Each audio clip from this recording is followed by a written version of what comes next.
पुंडलिक वरदा हरी विठ्ठल श्री ज्ञानदेव तुकाराम पंढरीनाथ भगवान की जय माऊली ज्ञानेश्वर महाराज की जय श्रीमंत श्री जगद्गुरु तुकाराम महाराज की जय काशी विश्वनाथ महाराज की जय श्री संत मोतीराम महाराज की जय गौरी उमरचकर माऊली महाराज की जय।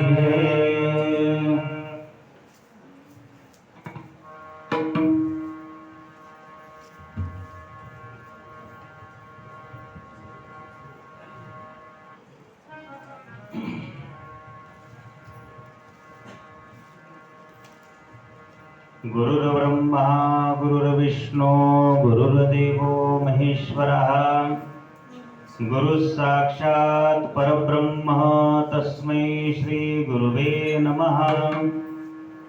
अज्ञानतिमिरान्धस्य ज्ञानाञ्जनशलाकया चक्षुरुन्मिलितं येन तस्मै श्री गुरुवे नमः। त्वमेव माता च पिता त्वमेव बन्धुश्च सखा त्वमेव विद्याद्रविणं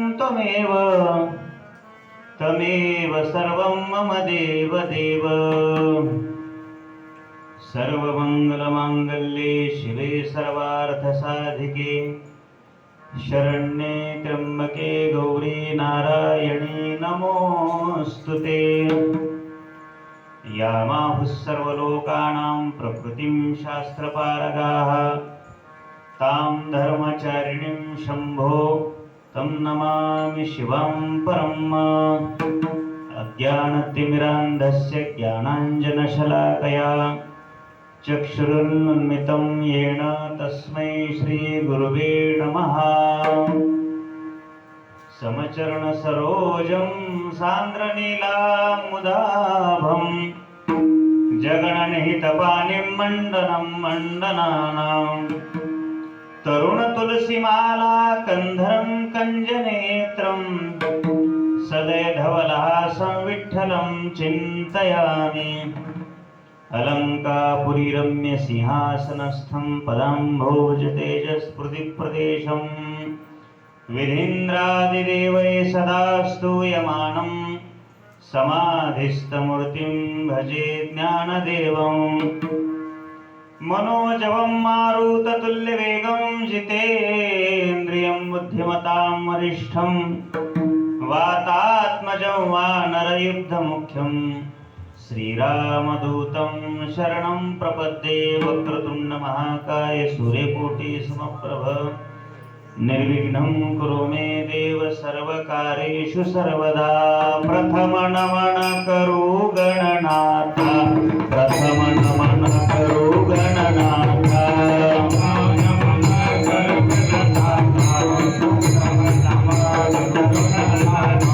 उमाशंकराची आसुता उमाशंकराची आसुता उमाशंकराची आसुता उमाशंकराची आसुता। चरणावरी ठेवणी माता चरणावरी ठेवणी माता चरणावरी ठेवणी माता चरणावरी ठेवणी माता। अष्टांग हे आता दंडवत अष्टांग हे आता दंडवत अष्टांग हे आता दंडवत अष्टांग हे आता दंडवत। प्रथम नमन करो गणनाथा प्रथम नमन करो गणनाथा प्रथम नमन करो गणनाथा। प्रथम नमन करो गणनाथा उमाशंकराची आसुता चरणावरी ठेवणी माथा साष्टांग हे आता दंडवत। प्रस्तुत श्री संत गोरोबा काका महाराज श्री संत ब्रह्मबोध गुरुनाम गुरु ज्ञानोबा माऊली महाराज उमरचकर यांच्या पुण्यतिथी उत्सवानिमित्त असा हा आपला चाललेला सोहळा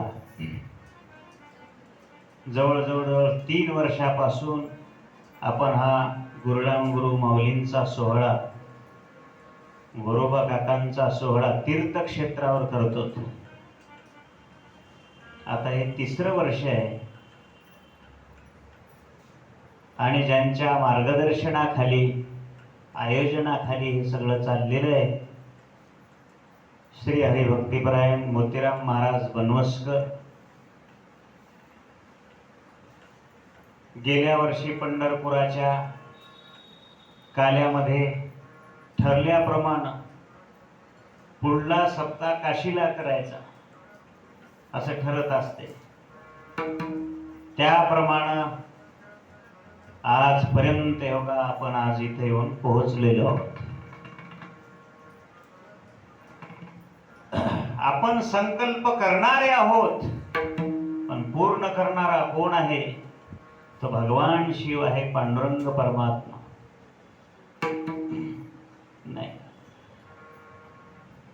जीवानं सात्विक संकल्प केला पाहिजे. संसारात अनेक संकल्प होतात. घर बांधील, शेती घेईल, फणाला घेईल, विस्तानं घेईल, धन कमवेल, लग्न करून पाहिल. प्रपंचातला संकल्प पूर्ण होईल की न होईल या शाश्वती नाही, पण परमार्थात केलेला संकल्प हा पूर्ण करण्याची जबाबदारी भगवंताची आहे. नाही का महाराज? भगवंताची ही जबाबदारी आहे आणि म्हणून त्यानंच ही पूर्ण केली. आज काशीला सप्ताह सुरू झाला. टाळी वाजवाय.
असा हा संकल्प भगवंताला पूर्ण करावा लागतो. नामा म्हणे केशी राजा, केला नेम चालवी माझा. म्हणून हा नेम चालू आहे. आज मोठं भाग्य आहे. भगवान श्री विश्वनाथाच्या दरबारामध्ये इकडं तिकडं बघू नका. थोडा वेळ कथा करायची, सुंदर ऐकायचं, डोळे लावायचे नाही. आज मोठं भाग्य आहे आपलं. भगवान श्री विश्वनाथाच्या दरबारामध्ये आपल्याला दर्शनही आणि कथाही. असं कुठं भाग्य मिळालंय का आजपर्यंत आपल्याला? नाही महाराज. प्रत्येक देवावर गेलो, दर्शन घेतलं, पुढे आलो, दर्शन घेतलं, पुढे आलो, दर्शन घेतलं, पुढे आलो. विश्वाचा मालक असणारा हा विश्वनाथ याच्या सानिध्यामध्ये आजपासून आपण त्याचंच वर्णन ऐकायचं आहे. हो, त्याचंच वर्णन आपल्याला ऐकायचं आहे. संसाराचं वर्णन इथं करायचं नाही. इथं आल्यानंतर गावाकडची काळजी करायची नाही. सगळं बरोबर करतात, काही टेन्शन घ्यायचं नाही. त्यांना आपली चिंता नाही, आपल्याला तिकडली चिंता लागली. म्हणून आता इथं आल्यानंतर फक्त भगवंताचं गुणगान, नामसंकीर्तन, भजन, कथा यामध्ये आपलं थोडं लक्ष लावायचं. आपण मोठे भाग्यवान आहोत. 7 दिवस भगवंताच्या अवीट असणाऱ्या शिवमहापुराण कथेचं श्रवण आपल्याला त्या ठिकाणी घडणार आहे.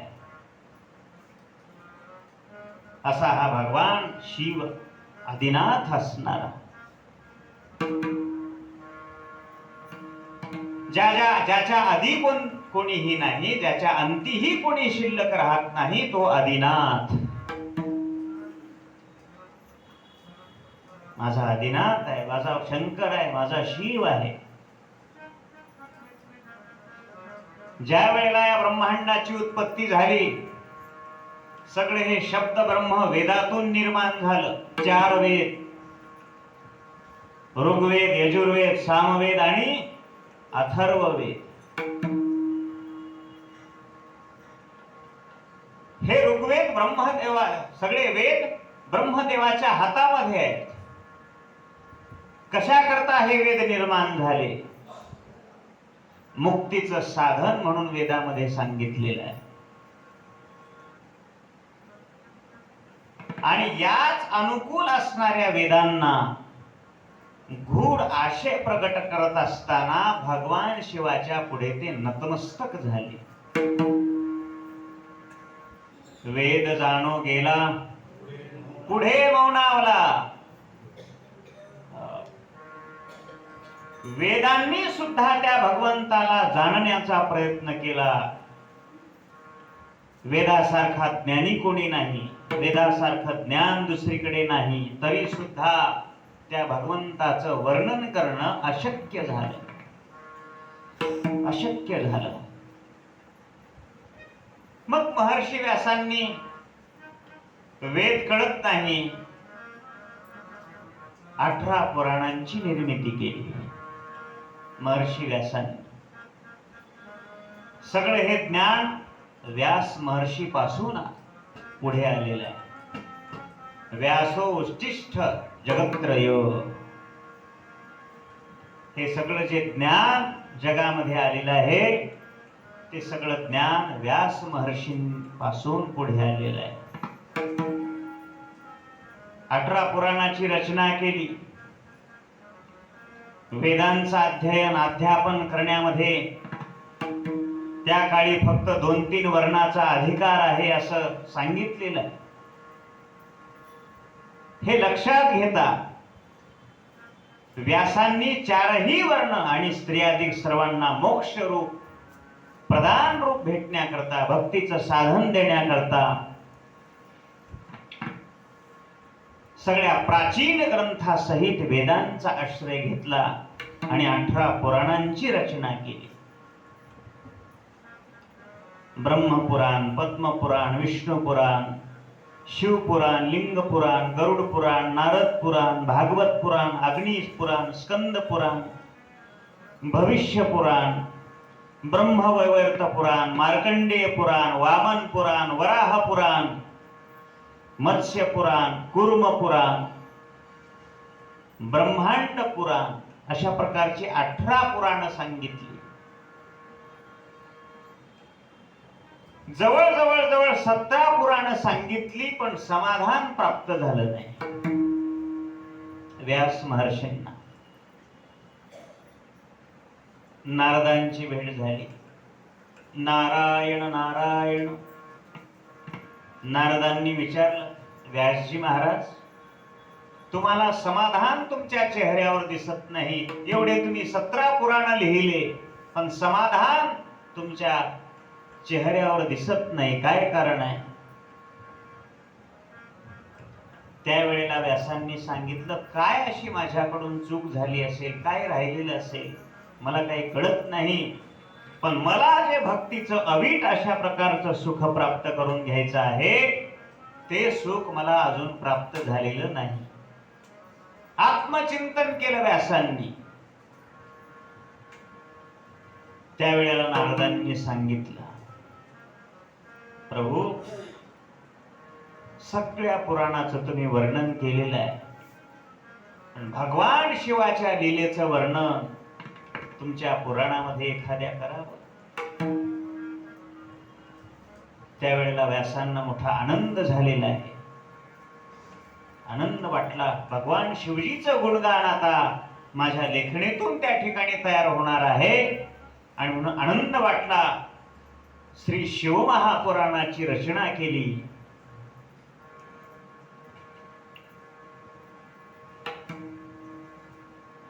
अनेक अशा प्रकारच्या भगवंताच्या लीलेचं वर्णन, भगवान शिवाचं वर्णन ग्रंथामध्ये केलं आणि पूर्ण झाल्याबरोबर इतका आनंद व्हायला लागलेला व्यास महर्षींना, त्या आनंदाला पारावार राहिला नाही. नाही या आनंदाशी जोडा, आनंदाला पारावार राहिला नाही. आनंद आद्वय नित्य निरामय, आनंद आद्वय नित्य निरामय, आनंद आद्वय नित्य निरामय,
कशामुळं?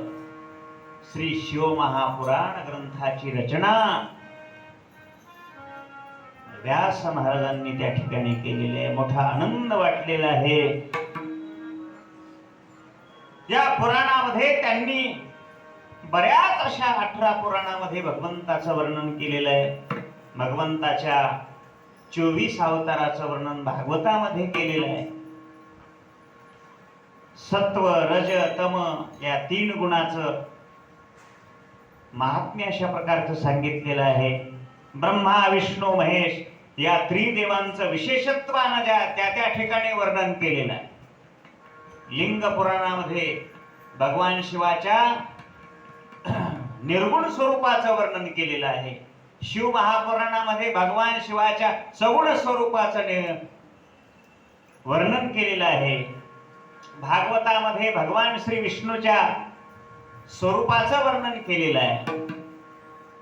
सगुण स्वरूपाचं, निर्गुण स्वरूपाचं, नाना अशा प्रकारच्या साधनाच्या द्वारा त्या भगवंताच्या लीलेचं वर्णन त्या ठिकाणी व्यास महाराजांनी केलेलं आहे. विशेषत्वानं वर्णन केलेलं आहे.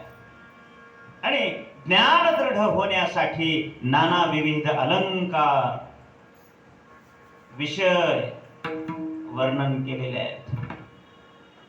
ही सर्व जरी पुराण वेगवेगळी जरी असली, ब्रह्माचं प्रतिपादन करणारी असली, तरी सुद्धा याच्या श्रवणाने मुक्ती अशा प्रकारची मिळत असते. नुक्ती नाही बरं काय. डोळे लावू नका. पहिल्याच दिवशी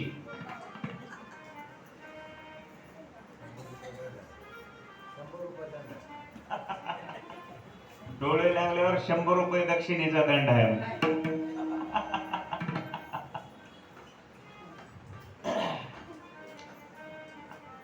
साहजिक आहे. एवढा प्रवास झालेला आहे आपला. 8 दिवस दगदग दगदग दगदग.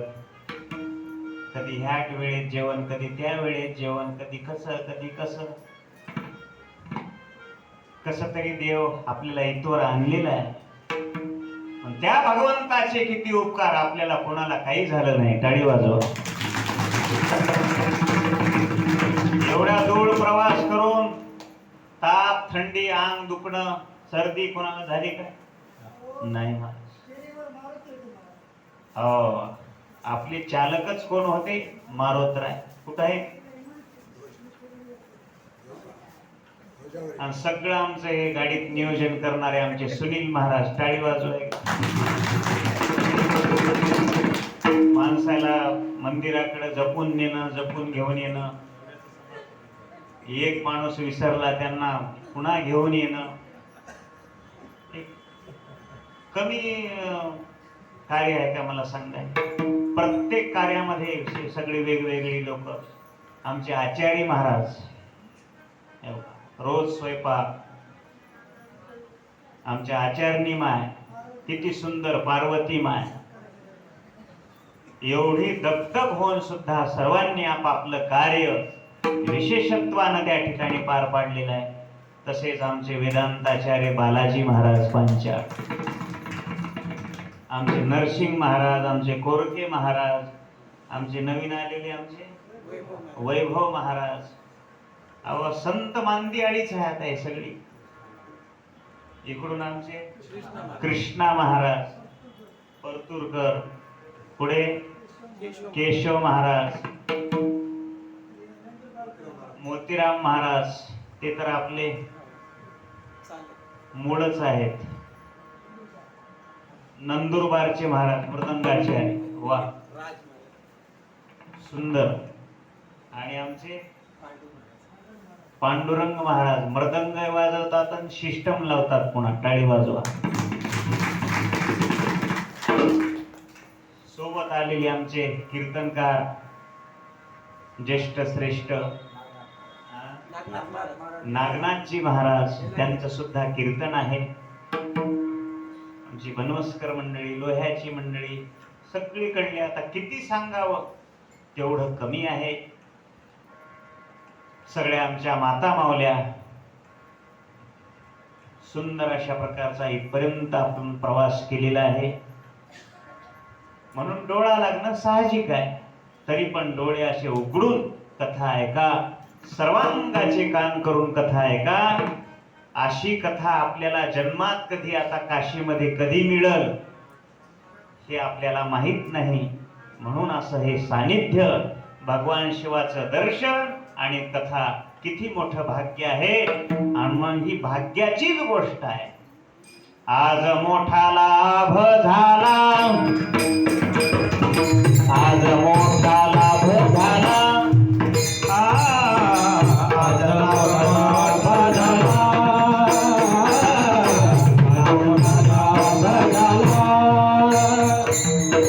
आज मोठा लाभ झाला. टाळी वाजवा. आज मोठा लाभ झाला, आज मोठा लाभ झाला, आज मोठा लाभ झाला. सखा सद्गुरु भेटला. आदिनाथ गुरु कोण आहे? माझा विश्वनाथ गुरुस्थानी आहे आपल्या वारकरी संप्रदायाच्या. आणि म्हणून तो गुरु श्रेष्ठ असणारा आपल्याला आज काय झाला?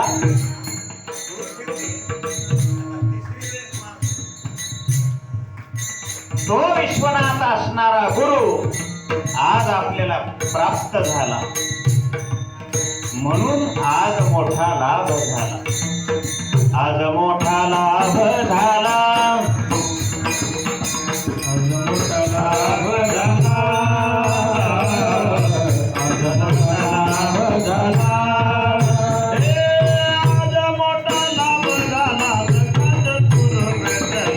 आज मोठा लाभ. जय हो. काही आज मोठा लाभ झाला, आज मोठा लाभ झाला, आज मोठा लाभ झाला, आज मोठा लाभ झाला.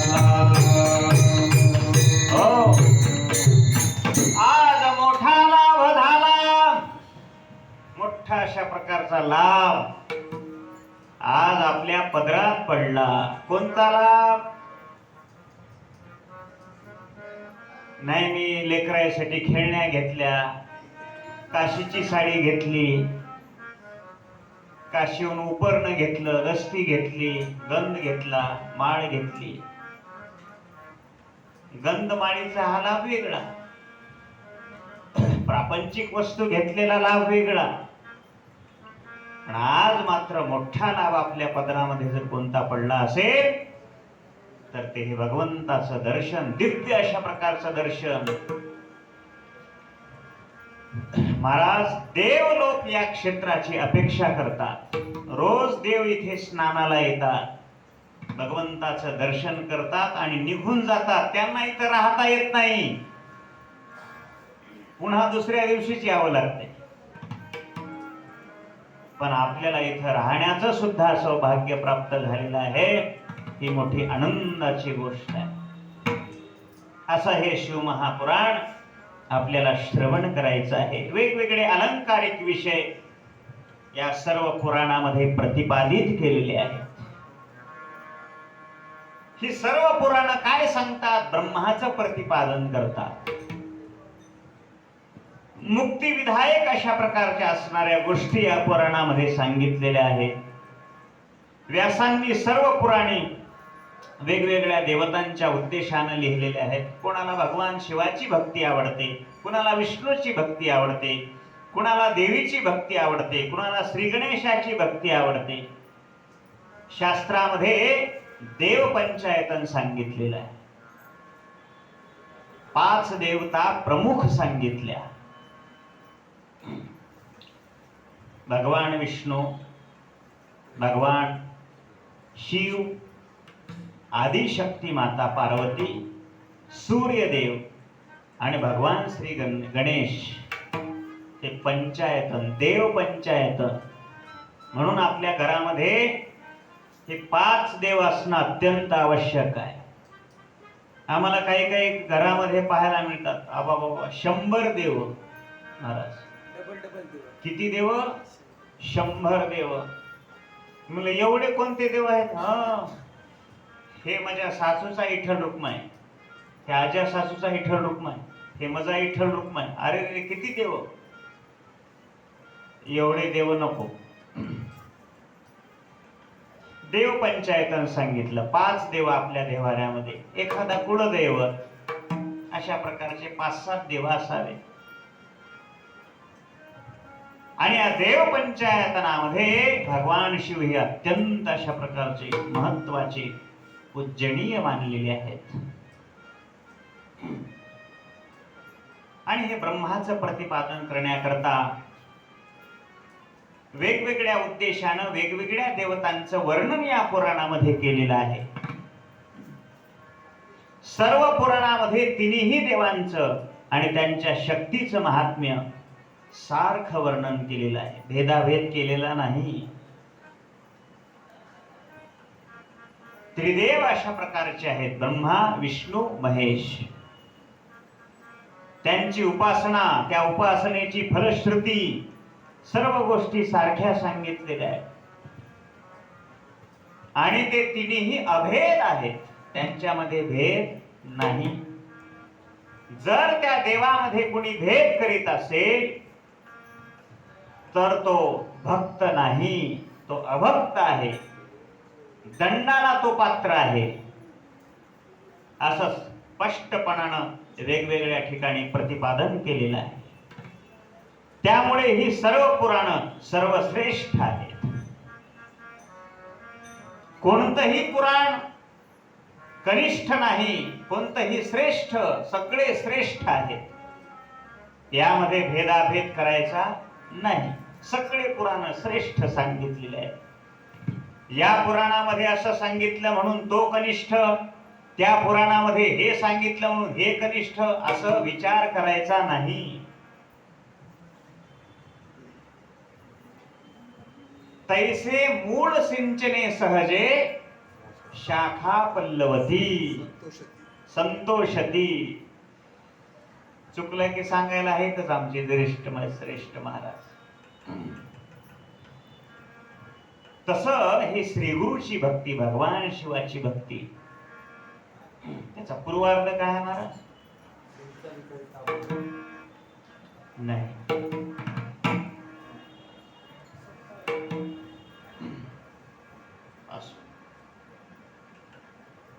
कोणत्याही देवाची भक्ती केली तरी ती मुळापर्यंत जाऊन पोचते, ती भगवान शिवाला. लक्षात घ्या, तो अधिनाथ आहे.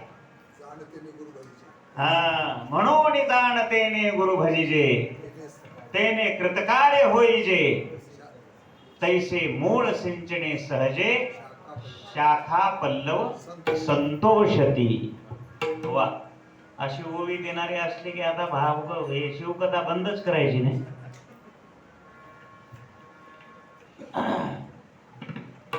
म्हणून मुळापर्यंत आपण या ठिकाणी आलेलो आहोत, हे मोठं आज आपलं भाग्य आहे. मुळापर्यंत आज आपण पोहोचलेलो आहोत. त्या भगवान शिवाच्या, आदिनाथाच्या, ज्ञानाच्या साधनेच्या मूळ पीठावर आपण या ठिकाणी पोहोचलेलो आहोत.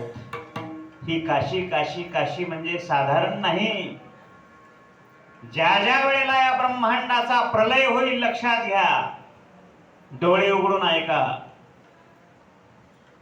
कृत, त्रेता, द्वापार, कली असे युगानुयुग संपल्यानंतर ज्या वेळेला सृष्टीचा प्रलय होईल, त्यावेळेला दोन क्षेत्र या जगामध्ये, ब्रह्मांडामध्ये शिल्लक राहतील. एक आहे काशी आणि एक माझं पंढरपूर. टाळी वाजवा. काशी त्रिशूळावरी, त्रिशूळावरी काशीपुरी, चक्रावरी पंढरी, दोन्ही सारिखे सारिखे, यात तिळमात्र अशा प्रकारची शंका नाही. म्हणून प्रलयाच्या वेळेलाही जे स्थान शिल्लक राहतं ते काशी आहे, प्रलयाच्या वेळेलाही जे स्थान शिल्लक राहतं ते पंढरपूर आहे. वैकुंठ भूवैकुंठ पंढरपूर. म्हणून या मुळापर्यंत आपण या ठिकाणी पोहोचलेलो आहोत. इथं भजनाला, कीर्तनाला, कथा श्रवणाला हायगाई नको. हे मोठं भाग्य आहे. आता ज्यांना दर्शन घ्यायचंय त्यांनी पहाटे 4 ला उठायचं. एकतर ऊन नाही, स्नान करावं, हा, ब्रह्ममुहूर्तावर स्नान करावं पहाटे. आता तुमचं होईल की नाही माहित नाही. ज्यांना दर्शन घ्यायचंय त्यांनी बरं का, आम्हाला कीर्तनाला थांबावं लागते, वेळ होते, सगळं नियोजन. हो, सकाळी स्नान दर्शन करून इथं 7-8 वाजता आलात तरी चालतंय. बाकी मग कुठे जायचं नाही उन्हाच. दर्शन, कथा, प्रसाद भगवंताचा आनंदानं स्वीकारावं, जीवनाचं कृतकार्य करून घ्यावं. असं हे 7 दिवस आपल्याला श्रवण करायचं आहे. वेगवेगळ्या देवतांची उपासना सगळे लोक करत असतात. त्या उपासनेची फलश्रुती सांगितलेली आहे. या सर्व गोष्टी सारख्या सांगितलेल्या आहेत. यामध्ये अभेद अशा प्रकारचा नाही, भेद नाही, असं स्पष्ट प्रतिपादन केलेलं आहे. त्यामुळे ही सर्व पुराणे सर्वश्रेष्ठ आहेत. यामध्ये श्रेष्ठ, कनिष्ठ कोणीही अशा प्रकारचं म्हणू नये. हे सर्वच अशा प्रकारचं श्रेष्ठ आहे. संस्कृतीमध्ये, आपल्या भागवत संस्कृतीमध्ये, शिव संस्कृतीमध्ये शिवजीचं स्थान हे सर्वांमध्ये सर्वोच्च मानलेलं आहे. सर्वोच्च, सर्वोच्च असणारे हे भगवान शिव आहेत. केवळ भारतातच नाही, साऱ्या विश्वामध्ये भगवान शिवाची भक्ती करतात. संपूर्ण जगामध्ये कोणत्या ना कोणत्या रूपात त्यांची आराधना केलेली आहे. सर्वाधिक प्राचीन देवामध्ये भगवान आशुतोष असणारे शिव हे सृष्टीचे नियंता आहेत, पालन करता आहेत, संहार करते आहेत. त्यांच्याच इच्छेनं या सृष्टीचा आविर्भाव होत असतो. त्यांच्या मनाची संकल्पना आहे. सृष्टी निर्माण करावी, झाली निर्माण. सृष्टीचं पालन करावं, झालं पालन. आता ही सृष्टी नको, संहार केला. त्यांच्या मनाची ही संकल्पना आहे, त्यांच्या मनाची ही लीला आहे. म्हणून त्यांच्या इच्छेनं हे सगळं अशा प्रकारचं चाललेलं आहे. त्यांच्या इच्छेनं निर्माण होतं, त्यांच्या इच्छेने पालन होतं, त्यांच्या इच्छेने संहार होतो, विनाश होतो. भगवान शिव हे केवळ अशा प्रकारचे पौराणिक देव नाहीत, तर ते पंचदेवामध्ये प्रधान असणारे मुख्य अशा प्रकारचे आहेत. अनादिसिद्ध आहेत, परमेश्वर आहेत. निगम आगम आदी सर्व शास्त्रामध्ये महिमा मंडित असणारे हे भगवान शिव आहेत, महादेव आहेत. वेदांनी त्यांना परमतत्व सांगितलेलं आहे.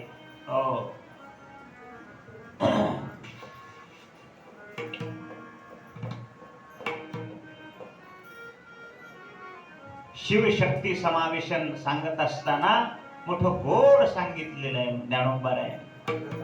अमृत अनुभवामध्ये प्रवचनामध्ये सांगतील आमचे महाराज बालाजी महाराज वेदांताचे आहे.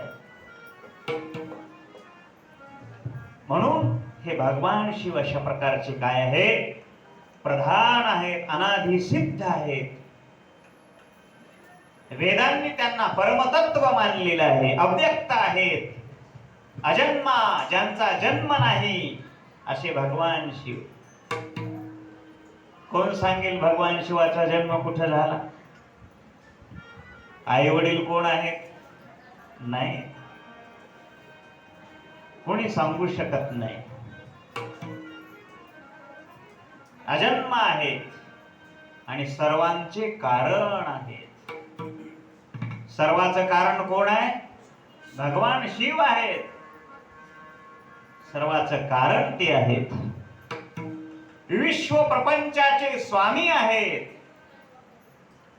या विश्वामध्ये जो जो प्रपंच चाललेला आहे, मग तो संसाराचा असो, 84 लक्ष योनीचा असो, कोणताही प्रपंच असो, परमार्थ असो, हे सगळं त्यांच्या कृपेने चाललेलं आहे. विश्व प्रपंचाचे स्वामी. स्वामी कोणाला म्हणावं?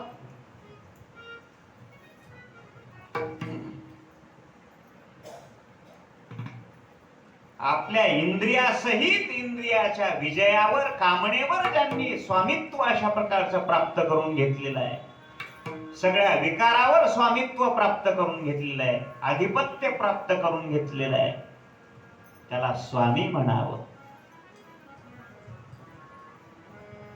काम, क्रोध, मद, मत्सर, अहंकार या सगळ्या षडविकारावर त्यांच्याशी झुंज देऊन शांत स्थितीला जो प्राप्त झालेला आहे त्याला स्वामी म्हणावं. स्वामी स्वामी म्हणजे नुसता जंगम नाही, नाही महाराज, हे खरं स्वामित्व आहे. आमचे तुकोबाराय सुद्धा स्वामी आहेत. काय प्रमाण?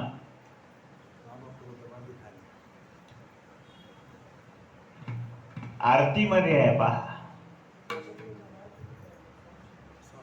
आरती तुकारामा स्वामी सद्गुरु रामा सच्चिदानंद मूर्ती सच्चिदानंद मूर्ती हरे रामा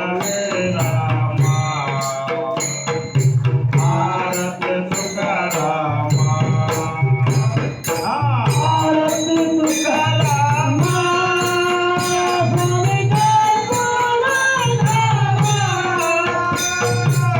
Kita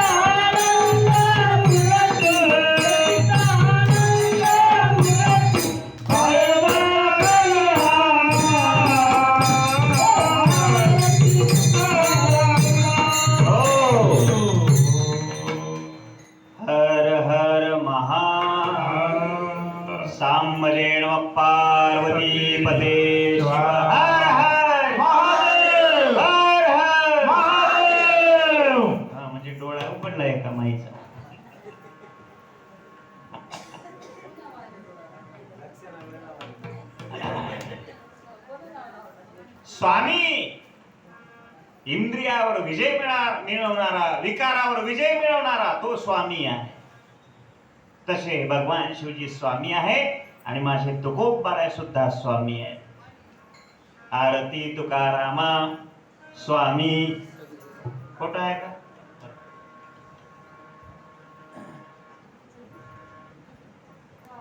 7 वर्ष झालं घरी गाथ्याचं चिंतन चालू आहे, त्याच्यामुळं साहजिकच सगळ्या प्रमाणांचा संबंध अशा प्रकारचा श्री गुरु महाराजांकडून प्राप्त होत आहे. आनंदाची गोष्ट आहे.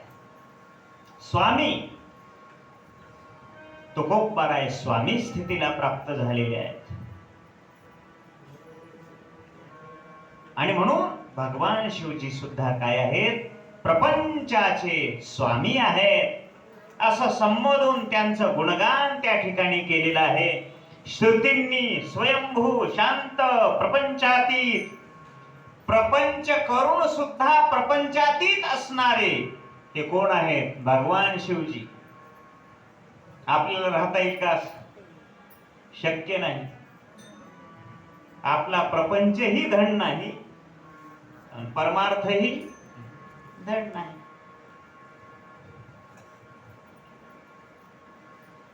किती आमच्या माता माऊल्यानं गाडीत भजन केले. ओम नमः शिवाय बोला, ओम नमः शिवाय असं टाळी वाजून म्हणले. श्री कृष्ण गोविंद हरे मुरारे, हे नाथ नारायण वासुदेव, टाळी वाजून भजन केले. सगळ्या गावाकडल्याच गोष्टी. आता आजपासून भक्ती करायची, नामचिंतन करायचे.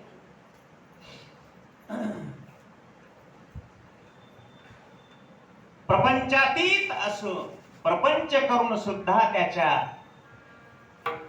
सानिध्यात न राहणारे, प्रपंचातीत असलेले, परात्पर असलेले ईश्वरांचे ही परम माहेश्वर असं म्हणून त्या भगवान शिवाची अनेक शास्त्रांनी, सगळ्या 6 शास्त्र, 18 पुराण त्या भगवान शिवाची स्तुती करायला लागले.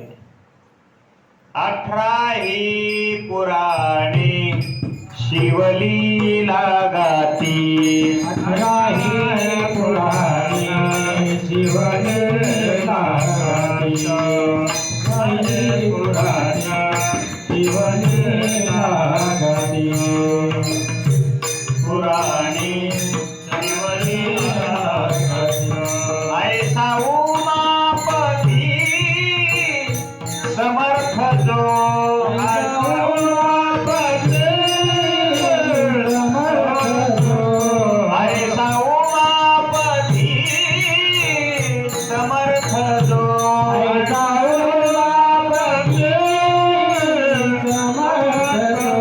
18 पुराणे शिवलीला गाती, 18 पुराणे शिवलीला गाती,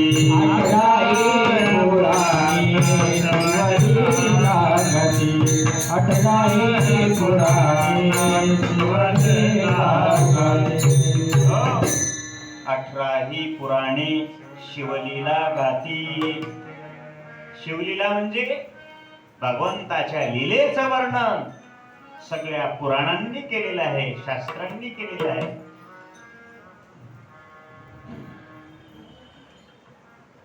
असा हा भगवान शिव आहे.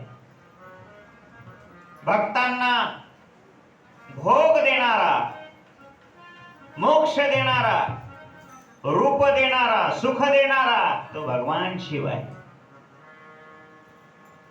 कल्याण मूर्ती असणारा तो शिव आहे. कल्याण करणारा आहे तो सर्वांचा. कल्याण शब्दाचा अर्थच मुळात काय आहे? शिव. कल्याण शब्दाचा अर्थ शिव आहे. म्हणून तो कल्याणकारी असणारा शिव, त्या शिवजींना आमच्या सर्वांचा नमस्कार असो. नमस्कार केला. या पृथ्वीच्या महाप्रलयाच्या वेळी फक्त फक्त रुद्रदेव अशा प्रकारचे अवशेष राहतात. त्यांच्या ज्ञानाने मुक्ती मिळते.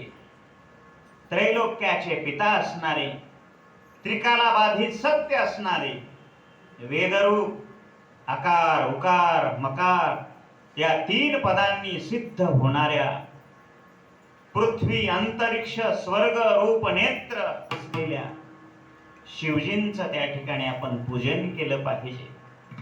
त्यांना नमस्कार केला पाहिजे. देवांची उत्पत्ती पालन प्रलय करणाऱ्या अशा विश्वाचे अधिपती असलेले रुद्र महर्षींनी प्रथम ब्रह्माजींना उत्पन्न केलं.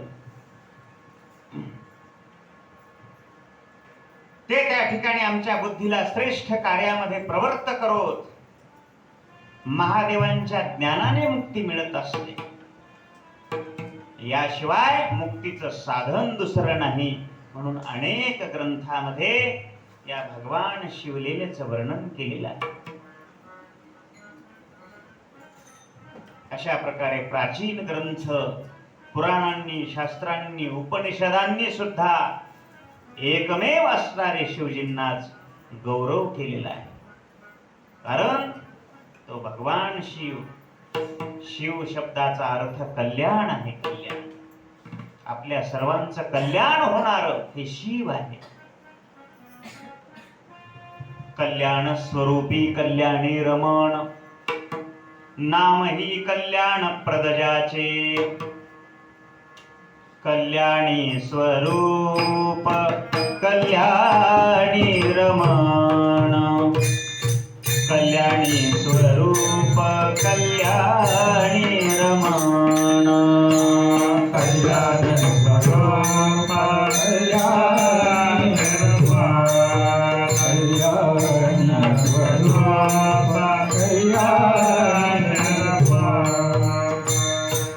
नाम ही कल्याण प्रदजाचे, नाम ही कल्याण प्रदजाचे. कल्याण स्वरूपी कल्याणी रमण, कल्याण स्वरूपी कल्याण रमण. नाम हे कल्याण प्रदजाचे, नाम हे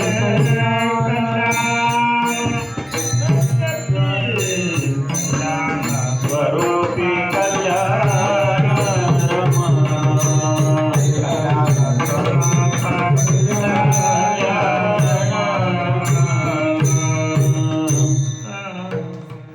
कल्याणी स्वरूप कल्याणी रमण. नाम ही कल्याण प्रदजाचे. नावच त्यांचं कल्याण आहे.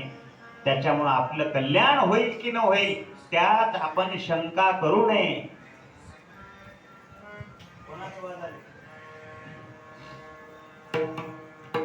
आणि म्हणून असा असणारा हा भगवान शिव आहे.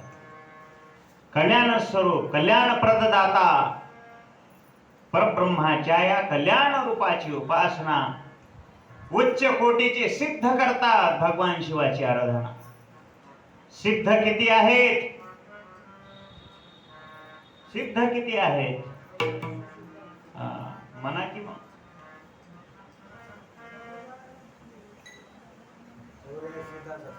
84 तुला जलगी नाही, आज तुला जलगी नाही, आज जलगी नाही, आज जलगी नाही. सौदाची दाता जिथं भेटी मेला, सौदाची दाता जिथं भेटी मेला, सौदाची दाता जिथं भेटी मेला, सौदाची दाता जिथं भेटी मेला.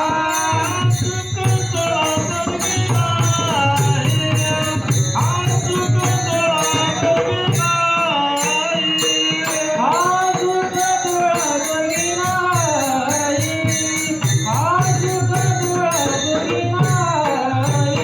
हो 84 सिद्धाचा बस एवढंच घ्यायचं. 84 सिद्ध भगवान शिवाची उपासना करतात. सिद्ध हे साधारण नाही, ते उच्च कोटीचे आहेत सिद्ध. आत्मकल्याण इच्छुक असणारे जे साधक आहेत, हजारो वर्ष तप करणारे ऋषी मुनी, ते सुद्धा भगवान शिवाची ज्ञानाची अपेक्षा करतात, दर्शनाची अपेक्षा करतात. आणि सर्वसाधारण आस्तिक जन या सर्वासाठी मंगलमय, परमकल्याण, सर्व सिद्धदायक, सर्व श्रेयस्कर असणारं साधन म्हणजे हे शिव महापुराण ग्रंथ आहे. म्हणून प्राचीन काळापासून देव, दानव, ऋषी, महर्षी, योगींद्र, मुगींद्र, सिद्ध, गंधर्व, ब्रह्मा, विष्णू, महेश सगळे महादेवांची उपासना करतात. भगवान श्रीराम आणि भगवान श्रीकृष्ण यांचं तर हे परम आराध्य दैवत आहे, नाही का? भगवान शिवजी प्रभू रामचंद्राचे आराध्य दैवत आहेत.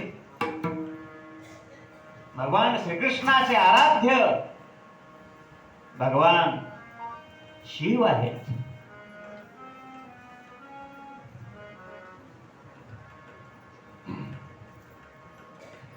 आपण गोकुळामध्ये कुणाचं मंदिर पाहिलं? राधा राणीचं? नाही नाही, त्याच्या आधी दुपारी मथुरेमध्ये पाहिलं का? मथुरेमध्ये एक मंदिर होतं राधा कृष्णाचं मोठं.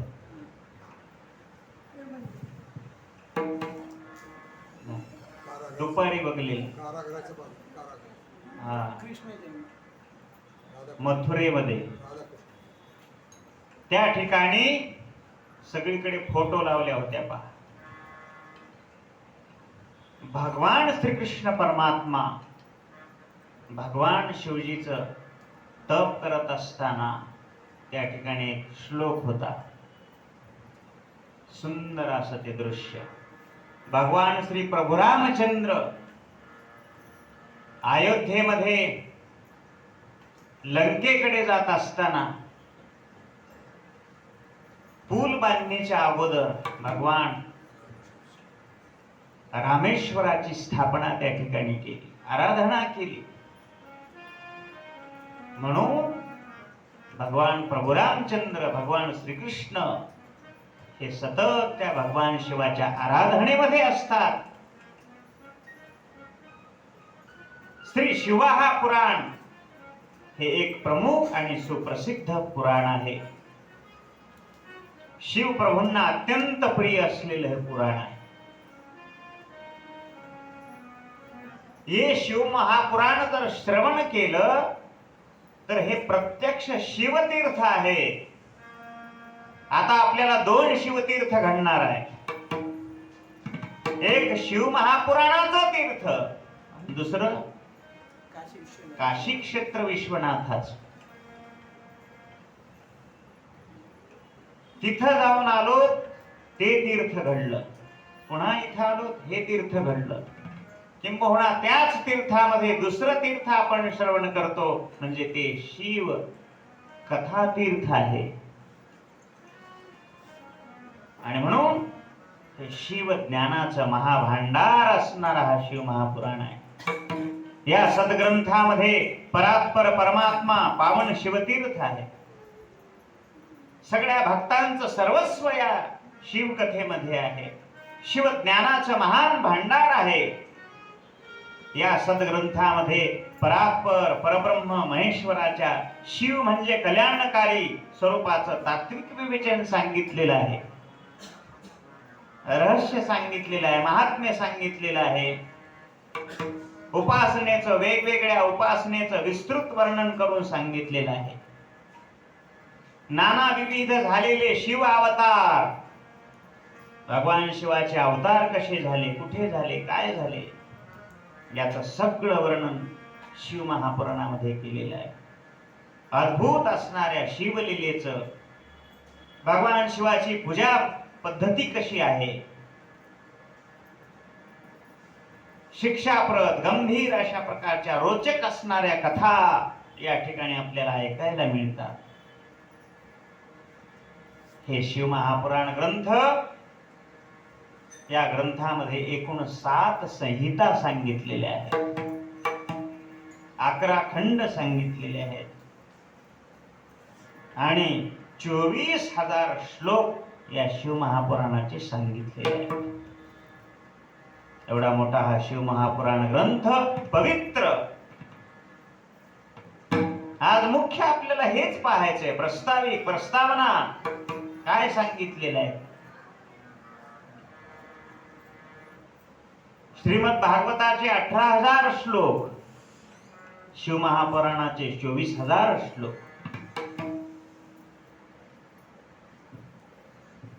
462 अध्याय. आणि या ग्रंथाचा विचार आपल्याला आजपासून करायचा आहे. एकदा सुंदर अशा प्रकारचं भजन करूया आणि पुढील थोडीशी कथा आपण पाहू, एक अर्धा पाऊण तास. ओम नमः शिवाय बोला. ओम नमः शिवाय. सर्वांनी टाळी वाजवा, भजन करा. ओम नमः शिवाय. ओम नमः शिवाय. ओम नमः शिवाय. ओम नमः शिवाय बोला. ओम नमः शिवाय. ओम नमः शिवाय बोला. ओम नमः शिवाय. ओम नमः शिवाय बोला. ओम नमः शिवाय. त्या झोपलेल्या माणसाला उठवा तिकडे. बोला ओम नमः शिवाय. भजन करा, उठा. बोला ओम नमः शिवाय. ओम नमः शिवाय बोला. ओम नमः शिवाय. ओम नमः शिवाय बोला. ओम नमः शिवाय बोला. ओम नमः शिवाय. ओम नमः शिवाय. ओम नमः नमः शिवाय बोला. ओम नमः शिवाय. टाळी टाळी, हात वर. ओम नमः शिवाय बोला. ओम नमः शिवाय. ओम नमः शिवाय बोला. ओम नमः शिवाय.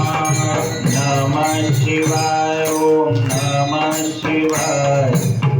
हर हर भोले. नमः शिवाय.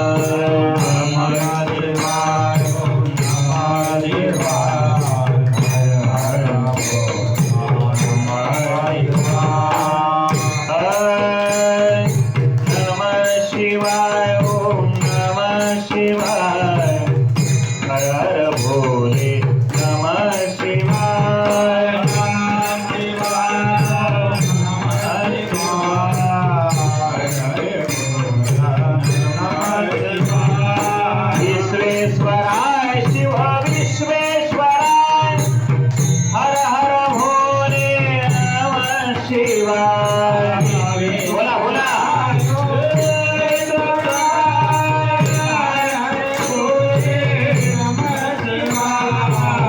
गंगाधराय शिव गंगाधराय. हर हर भोले. नमः शिवाय.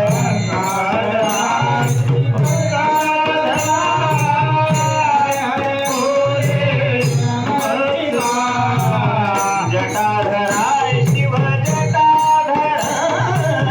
हर हर भोले.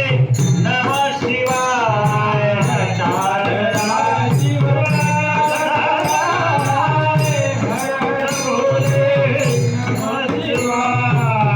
डमरूधराय शिव डमरूधराय. हर हर भोले. नमः शिवाय.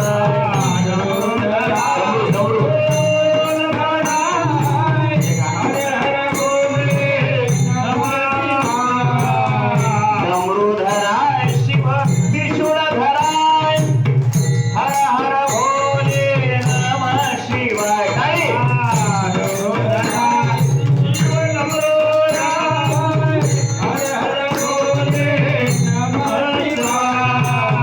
नमः शिवाय. ओम नमः शिवाय. हर हर भोले. नमः शिवाय. नमः शिवाय. ओम नमः शिवाय. हर हर भोले. नमः शिवाय.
हात वर करा.